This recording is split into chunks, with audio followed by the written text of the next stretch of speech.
Fala aí, galera do Nantes Online, como é que vocês estão? Tudo bem? Bom dia, boa tarde, boa noite. Bom, estamos aqui hoje para falar um pouco sobre os meus filósofos favoritos, né? Jean-Jacques Rousseau, conhecido como um dos mais radicais iluministas, porque basicamente ele vai, né, criticar todo mundo, né?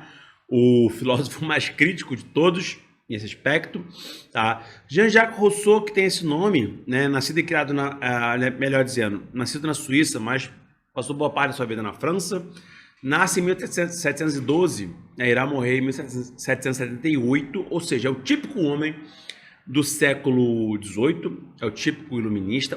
Porém, o que vale a pena a gente perceber do Jean-Jacques Rousseau é que ele já vai tendo uma perspectiva um pouco diferente, um pouco mais social, tá? Sobre o aspecto filosófico. Então esse é um ponto que vale a pena a gente notar do Jean-Jacques Rousseau, que anteriormente, filósofos anteriores a ele, né, davam uma importância um pouco maior para uma noção mais política, para uma noção mais filosófica, mais explicativa, empírico-racional do conhecimento. Jean-Jacques Rousseau não. Ele já vai analisar a coisa de uma perspectiva mais social, mais de uma formação, de uma ideia de sociedade. E isso a gente vai ver que vai influenciar bastante alguns movimentos no próprio século XVIII e no próprio século XIX, mas isso aí fica mais para frente na nossa aula. Bom, aqui está uma imagem, né, do Jean-Jacques Rousseau, né, o típico aristocrata francês, né? Bom, Jean-Jacques Rousseau, como nós já falamos, nascido na Suíça, criado, né, na França, é um crítico severo do absolutismo, especialmente concepção hobbesiana, tá? Inclusive, e Jean Bodin, né, de outros filósofos que defendiam de alguma forma o absolutismo, mas também ele é um severo crítico dos iluministas, especialmente, tá, de Voltaire e mais ainda de John Locke. Ele é muito crítico das concepções desses dois autores porque ele acha que eles não eram críticos o suficiente em determinadas áreas, especialmente por causa de uma noção quanto à percepção de sociedade privada, tá? Esse pensamento vai ser muito criticado por parte do Jean-Jacques Rousseau, tá? Daí ele receberá o cunha de o mais radical, né, dos iluministas, tá? E ele mesmo, sendo alguém crítico, alguém nascido, melhor dizendo, no seio da burguesia francesa, tá? Um aristocrata francês, tá? Ele é crítico, né, dessa burguesia, né? E essas ideias críticas deles ao próprio contexto na qual ele fazia parte vão inspirar, por exemplo, alguns movimentos mais radicais nesse contexto. E aqui não entendam o radical como algo negativo. Entendam o radical como algo mais forte, mais sanguíneo, mais visceral, tá? E não é necessariamente radical como algo louco, não, algo mais enfático, digamos assim, que é a fase jacobina, tá? Da Revolução Francesa. Os jacobinistas vão beber muito da fonte das ideias russonianas, e também a Revolução Haitiana, que se inicia lá em 1791, no contexto da própria Revolução Francesa, na qual, por exemplo, Toussaint Louverture, o principal líder, tá, da Revolução Haitiana, ele vai ler Rousseau, tá? Então, o Rousseau ele vai ser muito utilizado nesses movimentos que tinham uma perspectiva de mudança social ainda maior e não só uma perspectiva de mudança política, como a própria Revolução Puritana e Gloriosa, como a própria Revolução Americana, que tiveram bastante inspiração, né? Um papel importante de John Locke. Não, ele vai influenciar movimentos que buscavam não mudar somente o arquétipo político, mas também a sociedade como um todo, tá? Justamente por ter essa alcunha de mais radical dos iluministas. Bom, Jean-Jacques Rousseau, tá, era um dos contratualistas, e para falar sobre contrato social ele tem que explicar o que é o estado de natureza na perspectiva dele, tá? Bom, então, na perspectiva de Rousseau, o homem ele não é mal, como na perspectiva de Hobbes, muito menos ser um homem nem bom nem mal, na perspectiva de Locke. Ele era um homem, em síntese, bom, tá? Mas ele é desprovido de sentidos, ele é desprovido de noções mais complexas. Ele se satisfaz naquilo que a natureza o fornece. Então, Por isso que não haveria grandes conflitos, daí ser interpretado, inclusive, que ele fala que o homem é bom, a sociedade que viria a corrompê-lo. Não é exatamente do homem ser bondoso, um anjo, mas um homem, por a sociedade, a natureza satisfazer aquilo que ele precisa, não entraria em grandes conflitos, então o homem seria, em essência, bom. Tá? E, inclusive, essa ideia de o homem ser bom, a sociedade o corrompe, vai criar uma noção do chamado mito do bom selvagem. E esse mito do bom selvagem, inclusive, ele vai ser muito forte, muito influente na primeira onda romântica, aquela primeira fase do romantismo, tanto na literatura quanto na própria história, ali no início do século XIX, né? Essa onda ela foi muito forte no Brasil, por exemplo, com a valorização dos nativos, né? As obras ali de José de Alencar, essa ideia, né, de um brasileiro primordial ali ser o indígena e tal, porque esse indígena seria bom, puro, casto, etc. Então esse mito do bom selvagem, essas ideias de Rousseau, a partir do estado de natureza, elas vão ser muito fortes no movimento romântico. Então é importante nós fazermos esses paralelos entre diferentes áreas do conhecimento. E que justamente a falta de uma noção racional, ou seja, a falta de um sentido, onde foi falado aqui, faria o homem viver em sua fase natural, já que a natureza forneceria tudo necessário, não seria necessário a esse homem ter uma complexidade maior de pensamento, ou seja, utilizar a razão, tá? De uma forma mais exacerbada, até porque tudo que ele precisava seria fornecido pelo ambiente que ele estava. Porém, tá? Quando essa razão ela fosse adquirida e o homem passasse a se reconhecer como homem, a se reconhecer na sua individualidade e perceber os outros como também sendo homens em individualidade, cada um na sua perspectiva, na sua diferença, assim se constituiria uma sociedade. E a partir dessa concepção de sociedade, tá, de vários homens vivendo no mesmo contexto, tá, seria necessário um contrato social. Daí a própria obra do Jean-Jacques Rousseau, do Contrato Social, de 1762. E essa obra ela vai especialmente falar sobre a constituição de uma sociedade civil, ou seja, essa sociedade não ligada a aspectos militares, religiosos, políticos, mas sim numa ideia de civilidade, tá? Buscando ali a civilis romana, né? Para garantir a liberdade de todos. Ou seja, se todos tivessem um bem comum, e aí já é uma concepção aristotélica, tá?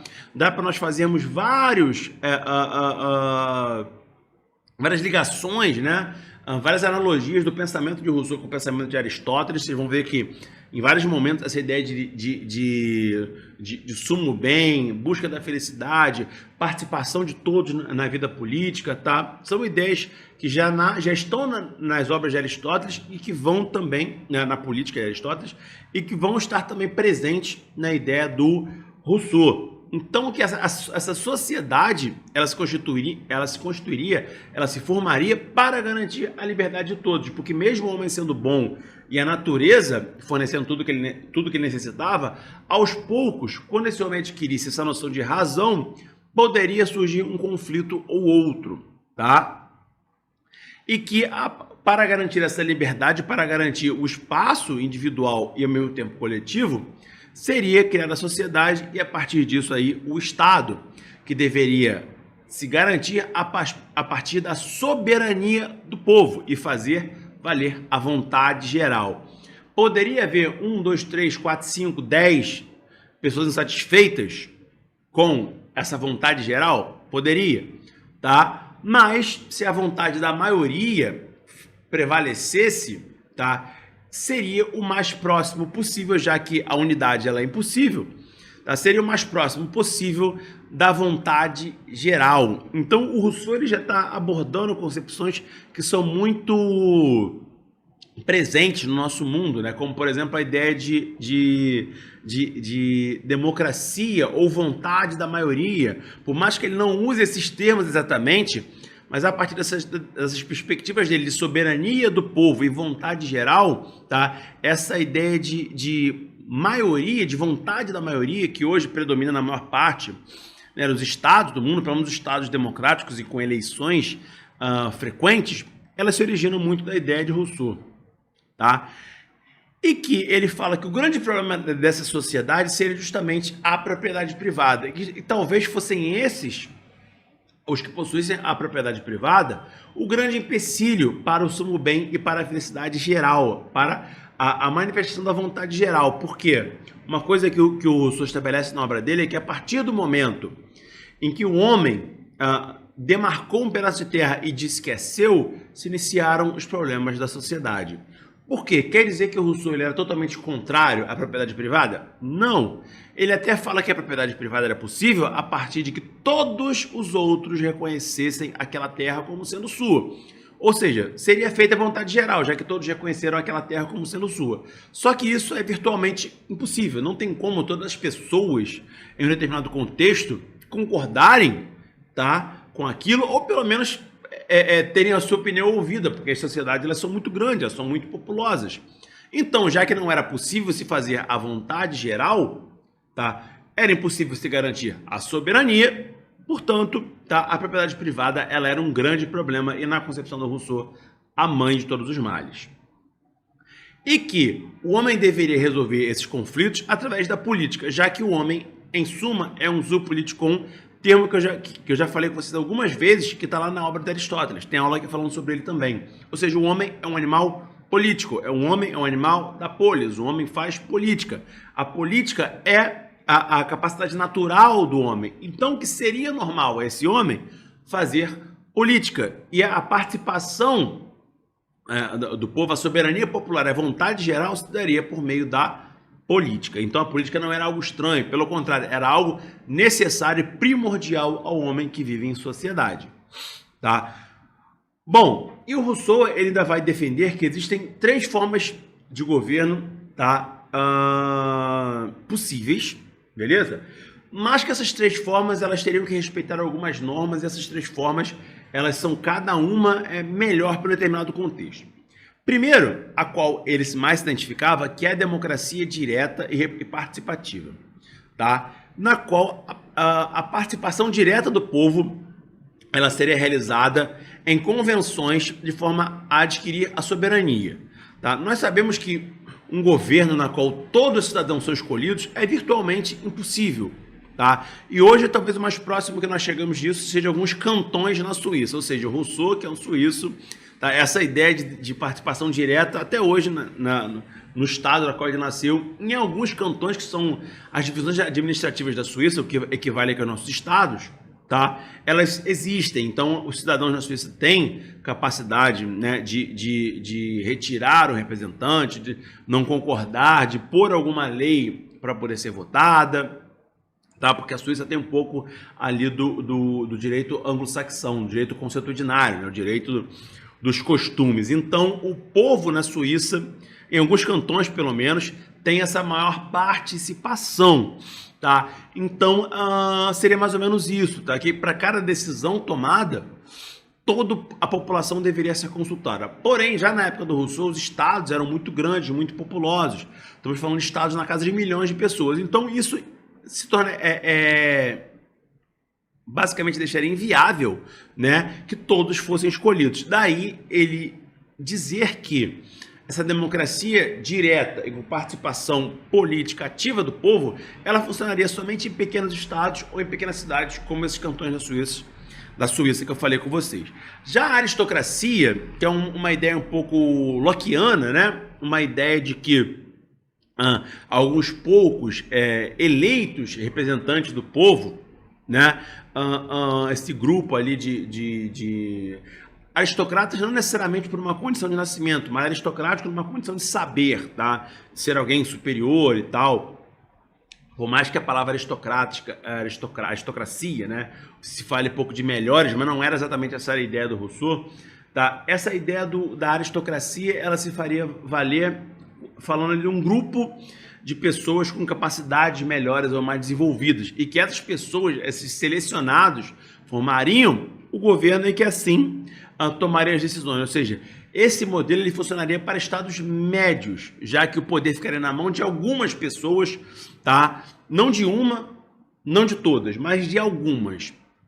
Porém, quando o Estado fosse muito grande, aí a monarquia funcionaria, tá? E aqui pode gerar uma dúvida. Ué, Caio, mas os iluministas eles não eram contra a monarquia? Não, pelo contrário. A maior parte deles era defensora da monarquia, tá? Poucos iluministas defendiam a república, só que a maior parte deles defendiam a monarquia parlamentarista. Voltaire fala disso, John Locke fala disso, David Hume fala disso, Rousseau fala disso, Montesquieu fala disso, tá? Então nós temos vários autores que defendem essa monarquia representativa, a monarquia parlamentarista, ou seja, que o rei seria essa figura de Estado, porém não a figura de governo. O rei seria um elemento para aglutinar, representar, unir o Estado, mas quem tomaria a decisão seria o povo, ou diretamente ou através de representantes, beleza? Então, em estados muito grandes, a figura do rei seria o necessário para poder justamente não gerar fragmentação, não gerar guerra civil, não gerar problemas regionais, porque essa seria essa figura responsável ali por uma ideia de unicidade maior, tá? E que todas essas três formas de governo, elas teriam algo, tá, para se basear, que é justamente respeitar a soberania do povo, inclusive se o povo quisesse mudar a forma de governo. Digamos que um povo de um estado grande quisesse formar uma espécie de grande democracia representativa. Tudo bem, porque a soberania do povo teria de valer. E a soberania do povo, ela era indivisível, ou seja, ela teria de ser respeitada em todas as bases. O ponto da soberania do povo e da participação popular, seja direta ou seja indireta, é o único ponto que não é negociável do pensamento do Rousseau, já que essa é a premissa de funcionamento de uma sociedade, já que o povo, em suma, é bom, o homem, em suma, é bom e o homem faz política, tá? Então é natural ao homem, tá, querer fazer valer a sua soberania e, assim, estabelecer, tá, o sumo bem, ou seja, o bem-estar da coletividade. E essa noção, inclusive, vai inspirar muitos socialistas no século XIX. Então quer dizer que o Rousseau é socialista? Não, porque isso seria um tremendo anacronismo, inclusive por ele falar sobre monarquia, tá? Mas essas ideias ali de participação popular, de fim da sociedade privada, de participação política, de representação, vão inspirar muito, tá, aqueles defensores ali do chamado por Marx de socialismo utópico, posteriormente socialismo científico, inclusive a vertente anarquista, e até hoje, né, as ideias de Rousseau elas são muito defendidas por pessoas mais da esquerda, pessoas socialistas e até pessoas sociais-democratas, né? Essas ideias de Rousseau, por mais que elas sejam do século XVIII, elas se fazem presente muito até hoje. Essa noção de participação popular, tá? Por mais que às vezes ela seja um pouco distorcida em alguns contextos, ela ainda vale bastante até hoje e a gente deve agradecer ao Rousseau por isso. Beleza, galera? Então é isso. Valeu, grande abraço. Estamos juntos. Valeu!